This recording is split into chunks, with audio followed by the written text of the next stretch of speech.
So it's you who will tell us when you're ready. Yeah. Just a minute. When Al Jazeera, you're from.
Oh, very good.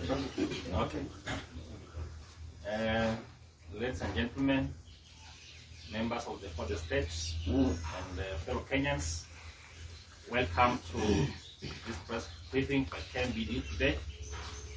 And before we begin, we also want to send our condolences to the entire region of Kisii people and the family of our late colleague, Dr. Mugusu, who we lost under very unfortunate circumstances. Today, we have a leadership from the National Advisory Council of Kmpdu, which is an organ put in place to advise the union, especially when it comes to industrial action. With me here, we have on the extreme left, Dr. Osuri Kevin, who is the Kmpdu Nyanza branch chairman. To my right, we have Dr. Des Korir, who is the national treasurer, Kmpdu. We have Dr. Chipansi Machonda, who is the Secretary General of Kmpdu. Behind me, we have members from the National Executive Council. Dr. Brian is here. We have Dr. Dabja Tera, member of NSC. We have Dr. Kamonsi there, a member of NSC. And the leadership across the country who are behind me here. The whole objective, we have come to mourn our departed colleague who is being buried here today. But more importantly, we're here equally to launch the nationwide strike by all doctors across the country. We want to make it very clear that as Kmpdu, we do not want to engage in name calling like we have seen it being done from the people who are supposed to solve the problems which the healthcare workers are facing. We remain available for dialogue. We have always been available, and we remain available. But until a solution is found, our members have been advised to take necessary measures to make sure that their lives first are protected. Let me invite our SG, Dr. Machonda, to officially declare the strike and inform you on our next steps. But before that, let's have the treasurer, Dr. Des Korir, say something. Then our host branch chairman, Dr. Osuri, will say something, and then SG will finish. Thank you.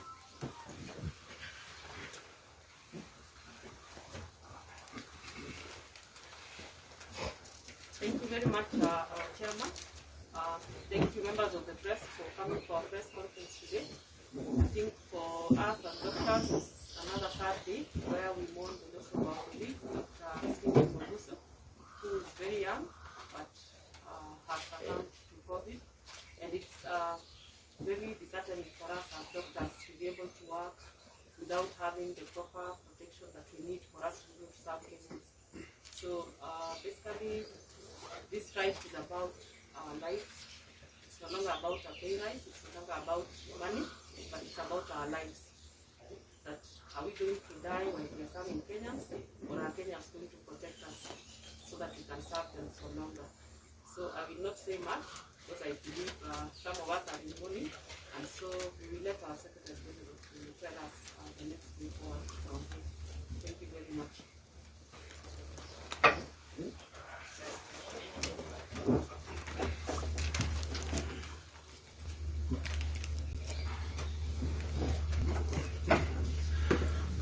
Thank you so much, members of the Fourth Estate. As you've been told, my name is Dr. Kevin. I'm the chairman of K&PDU. We are in KC for two reasons. One is to condole with the family and the doctors' fraternity for the loss of our colleague, Dr. Mugusu, who was, you are all aware, died out of COVID-19 complications. He embodies the reasons why we are actually going on strike today. He's a young doctor who died without formal employment. He's a young doctor who died having worked without pay. He's a young doctor who died without NHIF cover. He's a young doctor who died without compensation. He embodies the reasons why we have clearly enumerated in our strike. And we are saddened. We are saddened as doctors of this country. Many of us are still coming for the funeral, and it is not a good day for us. Secondly, and most painfully, is we are on our 36th day since we issued the strike notice to the government and government agencies of this country. And sadly, we have had now to commence our strike officially. It began today midnight, and it will continue for as long as it takes until the government wakes up from slumber, until the government decides to do what is right by doctors, until this country decides to treat its citizens and its doctors as human beings. If the government cannot let us work in peace, at least treat us dignified, in a dignified manner on our way to death, to which the government is sending us. I think finally I wish to send a very strong warning to Minister Mutai Kagwe, who is a PR expert by training. This is not a PR show. Doctors' welfare is not a PR show. It is not a matter to gallivant about and to pussyfoot about. The minister should be very clear on how he wants to handle doctors' affairs. He cannot threaten us with a sack. You cannot threaten a fish with water. This is something that we are used to. We'd rather stay alive. We'd rather stay alive than die. We will choose life any day over death. So threatening us with sack, we would rather stay home but alive than stay at work and die. So we are sending a very strong warning to Mr. Kagwe that if he wants a place to treat his employees like a PR gimmick, there are better departments to be sent to. He can be sent by His Excellency, the President of the Department of Water, Fisheries and Livestock, but not the Department of Health. So we are sending a very strong warning to Minister Kagwe that this is not child play. He should take this very seriously because Wananchi out there are suffering. And for us who took our oath, we really sympathize with them. And we wish that this matter is speedily concluded. Thank you very much.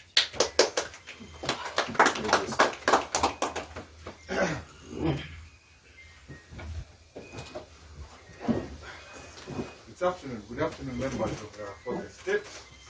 I think first and foremost is to thank you for walking this journey with us. It's been 8 months of engagement. It's been 8 months of trying to resolve the doctors' issues in this country in the context of COVID-19. So we are here today, as my colleagues have said, for two things. The first thing is that we are mourning. This is our 13th fallen soldier. And before I speak more on that, I'd like us to hold a minute of silence in honor of our departed colleagues.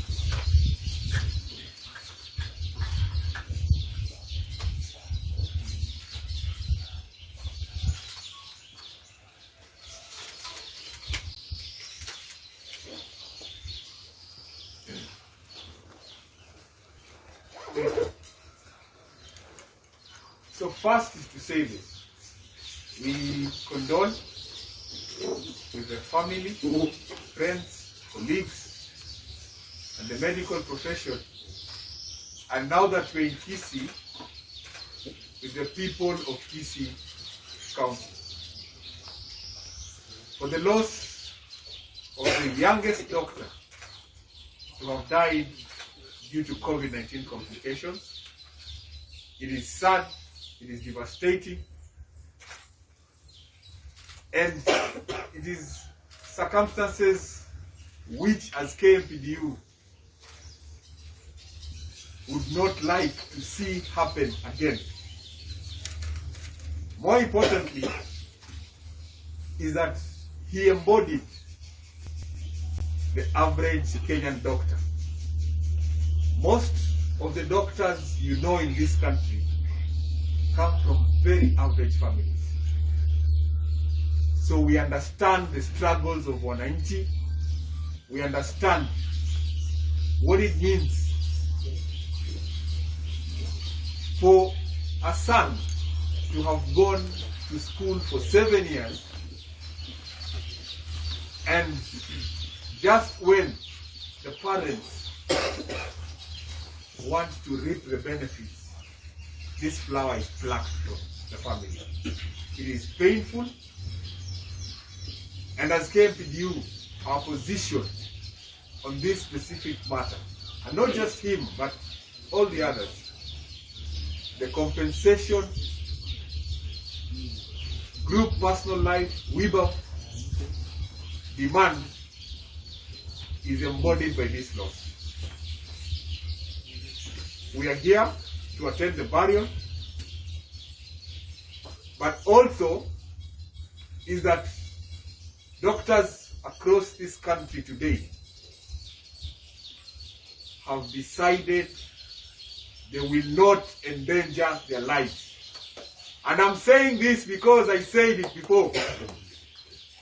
It is no to a suicide mission. We will not undertake a suicide mission.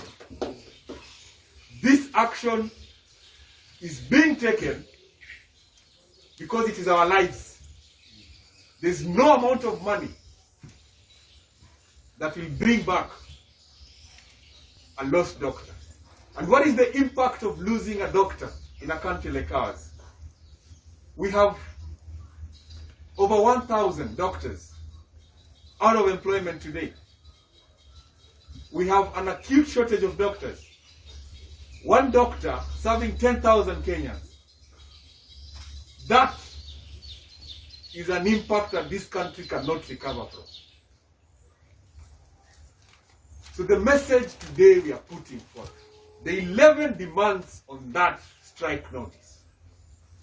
1, comprehensive group life, WIBA, group personal accident cover. That is now being applied discriminatorily. And I say this because it has excluded doctors in county governments, it has excluded doctors in universities, and it has excluded doctors in parastatals. So let no county government lie to Kenyans today. Let no governor lie that they have addressed demands of doctors on this national strike. Stop threatening and intimidating our doctors. If you continue that path, then you are going down the drain. Because the frontline soldiers of this war will stay home, and when they stay home, then there'll be no fight against COVID. Secondly is the comprehensive medical cover. The doctors today are fundraising, and we know very painful experiences of doctors raising up to 10 million right now just to cater for ICU costs. We will not allow that to happen anymore. Today we have said we have drawn the line. Hii ni kuokoa na kulinda maisha ya daktari. Na kama daktari hatalindwa, basi sisi wote tutajipanga, tutapambana na hali yetu. We need more doctors employed in this country. We need the payment of allowances that we negotiated in 2017 paid. We need provision of healthcare facilities in each and every single county for healthcare workers. And we know there are ventilators that were donated. Over 200 ventilators. Let them be set aside for healthcare workers. And we need the ultimate solution to all these matters that affect the healthcare workforce today. Not just doctors, including nurses, clinical officers, is a health services commission. That is our indivisible minimum for the long term, and to serve and to create industrial harmony in this country. So this is just the beginning. No amount of intimidation, no amount of threats will make doctors go back to work. And I will say it very clearly and again. Court orders will not stop this strike. Court orders will not make doctors stop from dying. Court orders will not stop infections or reduce infections amongst the doctors. It is our lives, and we have been pushed to the wall. We gave 21 days. We extended for a further 14 days. So a total of 35 days. Decisions now have to be made on these matters. And we know that there are certain people who are misadvising our president. We are not fighting. All we have put forth on the table is our issues that rely and that will determine whether a doctor will die or not die in the next few weeks, in the next few months, and even moving forward. So it is about our lives. Let no one lie that there is politics. Stop politicizing and saying and advising that it is politics. It is not. It is our lives. So finally, is to say that doctors across the country today can no longer wait. We will not engage in hazardous and dangerous work environments.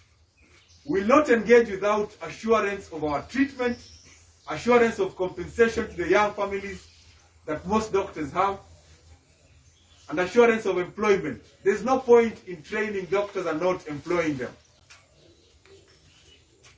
So today begins a nationwide strike notice by Kmpdu. We remain available. And after this, we hope that we will engage, come tomorrow, to find resolutions to this matter. That is our position.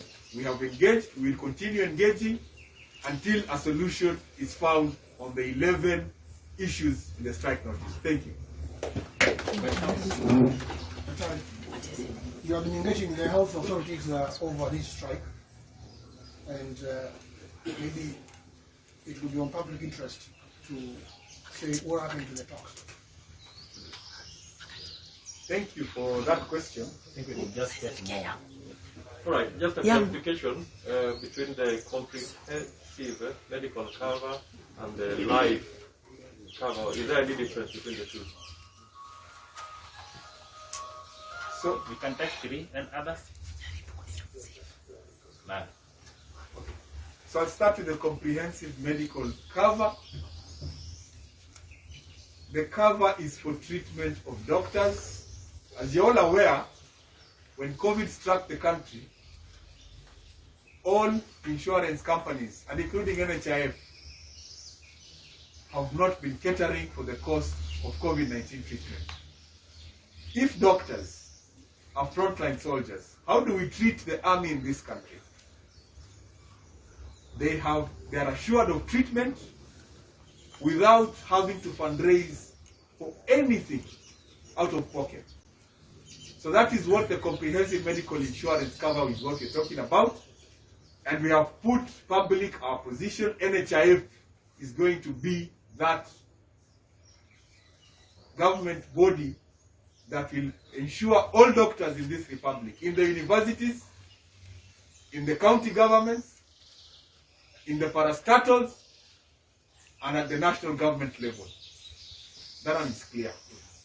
Comprehensive group life, WIBA, last expense, group personal accident cover is a cover that will compensate should one die out of COVID, and two, die out of any other illness at the workplace, and three, depending on the disability level. COVID-19 is a disease that affects the lungs. The long-term complications could be fibrosis and reduced lung function. So even moving forward, 2, 3 years, 5 years from now, if any doctor got COVID and they develop such complications, then they're liable for compensation. That is why it is important. It is not a short-term issue. It's an issue because once one loses their functions in the lungs, they're unable to continue their normal activities. That is a life impairment process. So there must be compensation for that, and it must cover all the doctors in the country. His question was... Yeah, what happened to the talks so that you are holding with the minister? We have been engaging, and at some point, I think you all followed the discussions in the National Assembly and Senate Health Committee, that is the entire parliament. And we really like to thank today, and I'll say that we thank the parliamentary health committees for the efforts in mediating and trying to resolve this stalemate. They have given recommendations. Those recommendations are yet to be implemented by the actors that are supposed to implement. And the actors being, 1, the Ministry of Health, 2, county governments, 3, parastatals, and 4, the universities that have teaching, that offer clinical and teaching services for medical professionals in this country, where our doctors work. So those are the actors. They have taken us around in ping-pong games. We have said, until you implement the action. So let me be very clear. The solutions are on the table. What is required now is decision-making to implement and action these solutions. That is where we are. After 35 days of engagement. If these decisions are not going to be met, then doctors will remain on strike. So the ball is not on our court anymore. The ball is on the court of our government. Thank you. To my children, there have been strikes for the last 8 years or so since the devolution. Was the devolution in health possibly a political accident, which doctors are not comfortable with? So the question of devolution of healthcare. Let me remind you that in 2013, December, all health sector unions undertook industrial action against the hurried and unprocedural transfer of the healthcare service. The Constitution was very clear on the 3-year transitory phase, putting in place structures in county governments and putting in place human resource for health policies to manage. But what we have seen now is that healthcare in the counties is at the mercy of a governor, and that human resource challenges at the workplace, these are labor matters, by the way. A good example is the counties of Kirinyaga and Laikipia that have decided they're above the law, that have decided they are rogue. When workers raise issues on their occupational safety and health, because both instances, workers have contracted diseases at the workplace, such as hepatitis B. When such matters are raised by the healthcare workers, resolve these matters. We do not have 49 countries or 48 countries. We have one country with one government of Kenya. So county governments are just units in this government. Devolving healthcare, and I'd like to refer you to the statement by the Senate Health Committee that held meetings with all health sector unions, associations, professional bodies last month, listened to the grievances. They have gone around this country several times to try and address the matters in healthcare, and their final resolution, and they made public this statement last month, is that the only solution to the constant human resources to health challenges is a constitutional health services commission. That will bring industrial harmony in the health sector. That is the solution. The jobless graduates who have been told to turn up for recruitment. Do you have any perhaps as a union? What's your comment? What's your take on that? You know, and we said earlier, so now you're proving that you actually have resources to employ more doctors. But the question we'll ask is this. You set aside the matters that have been put here, and as you said, it is about welfare and safety, it is about our lives. So no doctor who is unemployed, and they've made it public, no doctor will go and endanger their lives because they're out of work. Resolve the matters, bring them on board when the work environment is safe.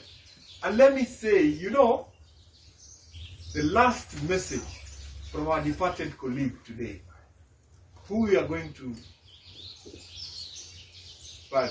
say, there's no amount of money in your pocket that will save you when you're breathing, when you're gasping for air. And he told his colleagues, save yourselves before it is too late. Get out with your lives intact. Those words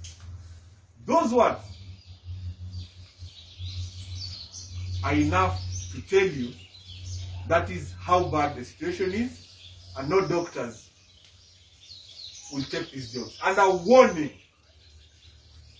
going to Cuba and bringing doctors from Cuba will not resolve these challenges. It is not the solution. The solution is addressing the matters that we have put forth in the strike notice. Thank you. Let me add something about the negotiations. And they say that majorly the reason why we are today is because in those meetings, government has been sending people who do not make decisions in government. Where people come, discuss, look, oh, this is the problem, oh, we recommend, oh, we suggest.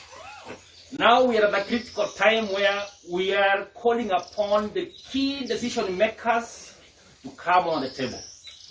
And we know the government of Honorable Uhuru Muigai Kenyatta, the president of this country, loves healthcare workers. We know the president means well for the healthcare in this country. And that's why he launched universal health coverage to take care of every Kenyan wherever they are. But you cannot take care of every Kenyan wherever they are using trees and stones. You have to use human beings who are these healthcare workers, who are being taken around in circles and being given people to negotiate, who don't even understand how budget is being made. And we believe the president will send us key decision makers to the table. We negotiate. We are not bad people. We are good people as Rest.Kmpdu. We are defenders of healthcare in this country. Why is it that the public believes us when they come to hospital? We give you medicine, we say, go take 2 times 3. You want to take. Why is it you believe that medicine? Why is it you believe we cannot give you poison? And now when we are telling you there are issues in healthcare, you are not believing us. Let the key decision makers come on the table. We negotiate. We shall have a solution. We believe. Thank you. So we'll sing solidarity song for your benefit.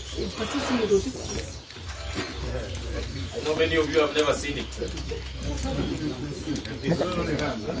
Operation, mnasema okoa maisha. Operation, Okoa maisha. operation, Okoa maisha. operation, Okoa maisha. Somebody to sing for us a solidarity song. Mumati. So I will ask us to make some space. For the moment, Mr. Shikana Mikono, they will say we are not doing social distance. Don't hold hands. So we don't hold hands, but we swing them up. Right? Solidarity. Solidarity forever. Solidarity forever. Solidarity forever. For the union makes us strong. One more time. Solidarity forever. Solidarity forever. Solidarity forever. For the union makes us strong. Thank you. Asante sana. Good.